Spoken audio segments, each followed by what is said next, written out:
Expectations of finding the expected value of our random variable. Capital X, remember, represents the random variable. The expected value of it is this, the sum of x px.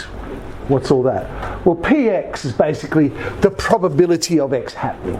So it's the actual event times the probability of it happening. And just a note, turns out it's the same as the average of the data. That therefore means that expected value is a measure of central tendency, because we know average is a measure of central tendency. A couple of laws or rules that allows us to play with some of these things. If a and b are constant, then the expected value of some constant times x plus b could be rewritten as that constant times the expected value of x plus b. There we go, and prove that. We just said it was the sum of the actual event we're interested in times the probability of the random variable, so probability of x. But if I'm talking about a sum, I could rewrite this. If it's a sum, I could separate that into two different sums.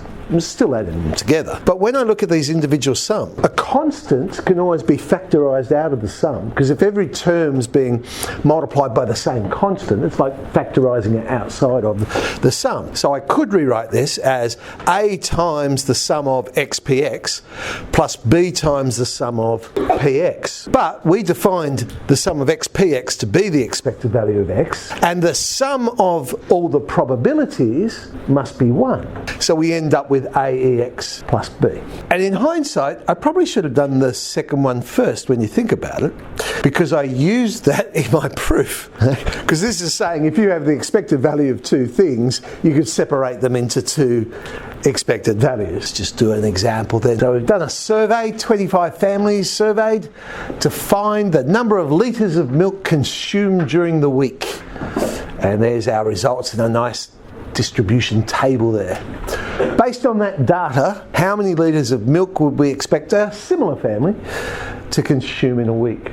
So in other words, what's the expected value? We need to draw up a table to do our calculations. So we have our probability of the event happening, and of course that all sums to be 1. The other row that was going to help us is x times px. So we're trying to find the expected value. So just for each of these, I multiply the two numbers together, total that up, we get 2.2. And so therefore there's our expected value, because it is the sum of that row, xpx. 2.2. Of course, we could have done it. We know it's the average of all the data, so I could have physically just added up every individual one. So there would have been 2 zeros, 5 ones, 9 twos, 5 threes, 3 fours, 1 5, and then divide them by the total number of things we had there. And there were 25 all up, and we'd get 2.2. I mean, either way, we get it.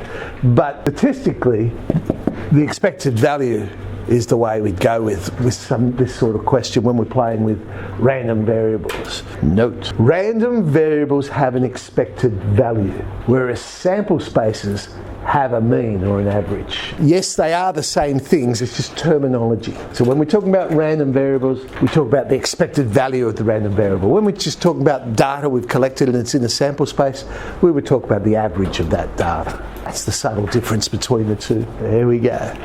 13D.